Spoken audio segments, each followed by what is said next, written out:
ધારી નગરપાલિકાની કામગીરીથી લોકો બન્યા હવે ત્રાહિમામ। ધારી ગામ તેમજ ધારીના પરાની એક જ માગણી નગરપાલિકા કરતા ગ્રામ પંચાયત સારી જોઈએ। આ ખાસ રિપોર્ટમાં ધારી ગામની સ્થાપના થઈ ત્યારથી લઈને ધારી ગ્રામ પંચાયતના વહીવટ સુધી અનેક કામો ગ્રામ પંચાયત હસ્તક થયા છે અને જોઈએ તો ધારી ગામ તેમજ અલગ અલગ પરા વિસ્તારની ગ્રામ પંચાયત દ્વારા લોકોની પાયા સુવિધાની બાબતોને લક્ષ્ય આપીને કાર્યો પૂર્ણ થતા હતા।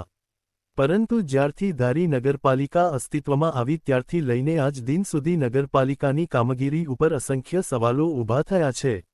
નગરપાલિકાના કાર્યક્ષેત્રમાં આવતી કોઈપણ કામગીરી સમયસર થતી નથી પૂરતા પ્રમાણમાં મેનપાવર કે નથી પૂરતા પ્રમાણમાં જરૂરિયાત પ્રમાણેના સાધનો।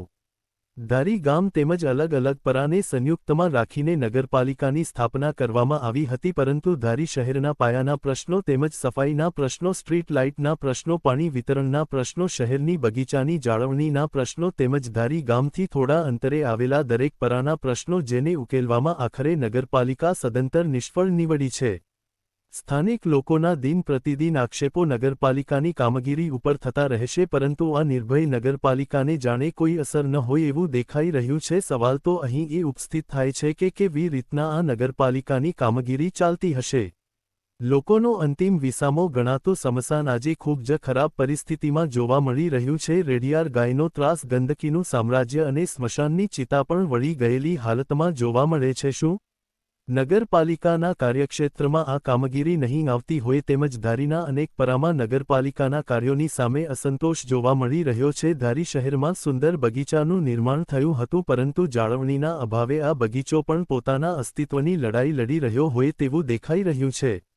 નગરપાલિકાની હસ્તકના અનેક રસ્તાઓ હવે એના મૂળ આકારમાં રહ્યા નથી। ગટરના પાણીઓ રોડ ઉપર નદી માફક વહે છે, પરંતુ આ તો નગરપાલિકા છે, અહીં કોઈ સાંભળવા વાળું રહ્યું જ નથી।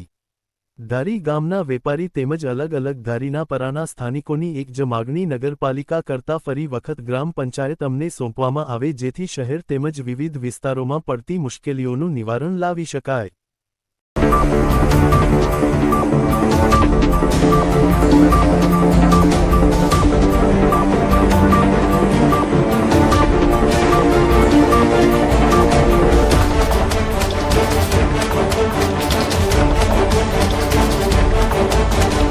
નગરપાલિકા વિશે અમારું એવું કહેવાનું છે કે નગરપાલિકા હજી જ્યાં સુધી આ લોકોએ સરકારે જાહેરાત કરી છે, પણ એની કોઈ ચૂંટણી કરી અને કોઈ એને કાયમી ધોરણે કોઈ મંજૂરી આપેલ નથી। અને નવા અત્યારે હાલમાં વહીવટદાર પાસે કામ છે। વહીવટદાર અઠવાડિયે એક જગ્યાએ એકવાર આવે છે। અઠવાડિયામાં વહીવટદારને પણ 3-4 ગામનો હવાલો સોંપવામાં આવેલ છે, એટલે અઠવાડિયામાં એકાદ વાર તેઓ હાજરી આપે અને ક્યારેય એનું કંઈ નક્કી હોતું નથી કે ફિક્સ કોઈ ટાઈમ હોતો નથી। અને ગામની અંદર અત્યારે ગટરો એટલી ઉભરાય છે, કચરાના ચારેકોર ગંજ છે, તોળીપા શેરીમાં તો હાલવું પણ મુશ્કેલ પડે એવી પોઝિશન છે। અને ચારેકોર ઢોર એટલા છે કે રોડ ઉપર કોઈ પણ માણસને ગમે ત્યારે તેઓ ઢોર મારી દે, પણ આ લોકો કોઈ જાતનું એની દરકાર કરેલ નથી। અને બીજા નંબરે કે પાણીનો આ લોકો એટલો બધો વેડફાટ થાય છે। પાણી આપે છે ત્યારે પાણીનો પાછો આ લોકો કોળીપા શેરીમાં પાણી આપે છે ત્યારે એ લોકો નળ કે જેને કનેક્શન હોય એ નળ બંધ કરતા નથી, અને પાણી છે યોગી ચોક સુધી, પોલીસ ચોકી સુધી પહોંચે છે, અને માણસોની પાણીની અંદર ચાલવું પડે છે। બીજા નંબરે કે નથી કોઈ સાઈડનું રેગ્યુલર સાફ સફાઈ કરતા, અને દરેક વસ્તુમાં આ લોકોને આપણે ફોન કરો તો કોઈ સંતોષકારક જવાબ મળતો નથી। અગાઉમાં જે સરપંચો હતા, એક ફોન કરો એટલે ગમે તેવું કામ હોય એ લોકો કરતા હતા, અને હાલના અત્યારે વહીવટદારોને તમે ગમે એટલા ફોન કરો, એક કાનેથી સાંભળી બીજા કાને કાઢી નાખે છે, અને કોઈ પ્રજાનું કામ થતું નથી। અને ગમે તે તમે 50 ધક્કા ખાઓ તો ધક્કા ખવડાવે છે। સિનિયર સિટીઝનો એ લોકો જોતા નથી કે આ સિનિયર સિટીઝન છે, આને ધક્કા ન ખવડાવાય અને વ્યવસ્થિત કામ કરી દેવાય, એ લોકો એવું કાંઈ ગણતરી રાખતા નથી। તમે આવો, સાહેબ નથી, બસ એક જ જવાબ, ઓફિસમાં જાઓ એટલે એમ કે ભાઈ સાહેબ આવે ત્યારે કામ થશે। તો હવે આમાં પ્રજાએ શું કરવાનું કે ભાઈ ગ્રામ પંચાયત સારી કે પાલિકા સારી? અમારી ગણતરીએ તો ગ્રામ પંચાયત હતી, તો અમે એક ફોન કરો ને તો પણ કામ થતું, ને હાલની તબક્કે નવી જે નિમણૂક થઈ છે અને નવા જે વહીવટદાર આવ્યા છે, કોઈ પણ જાતનું કામ આગળ ચાલતું નથી। તો અમારી સરકારને વિનંતી છે કે આનો તાત્કાલિક નિવાડો લાવે અને યોગ્ય ઘટતું કરે એવી અમારી વિનંતી છે। બનીને ત્યાં અસ્તિત્વમાં આવી છે ને ત્યારના અમે જોઈ છે કે પ્રેમપરાની હાલત હાવ બદતર છે. જ્યાં ત્યાં ગંદકી કચરા વધારે પડતું છે અને રસ્તાની જરૂર છે. ચોમાસામાં ખાડામાં પાણી ભર્યું ખબર નથી પડતી ખાડો કેટલો ઊંડો છે.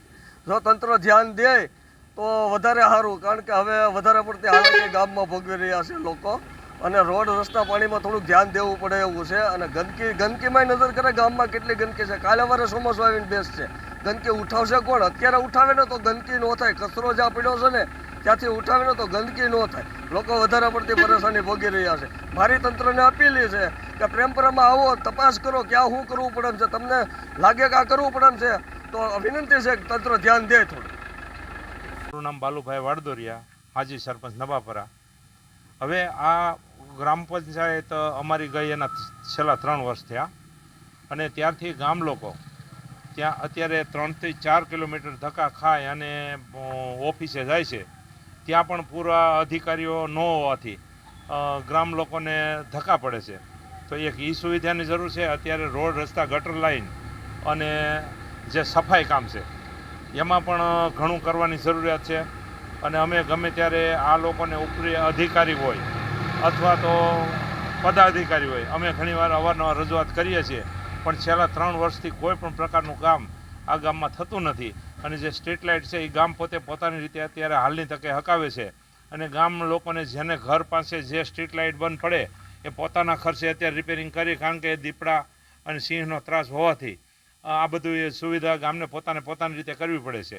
તો આ માટે પણ ઘટતું કરવાની જરૂર છે. અને પહેલી વાત તો એ કે જે પહેલાં હતું, અમારી ગ્રામ પંચાયત હતી ત્યારે અમારે ખૂબ જ બધું સરળતાથી કામ થતું હતું, પણ અત્યારે અમારી માટે બહુ અઘરું થઈ ગયું છે. તો અમારી માટે ગ્રામ પંચાયત જ અને દૂર પડતું ગામ છે. પાછું ધારીથી અમારું ગામ દૂર પડતું છે, કાંઈ ધારીથી નજીક નથી. પહેલાં તો 3 કિલોમીટર અમારે ધારી થાય. તો અમારું જે ગ્રામ પંચાયત ખરેખર હોય તો અમને વધારે યોગ્ય લાગે છે. મારું નામ રાજેશભાઈ તેરૈયા છે.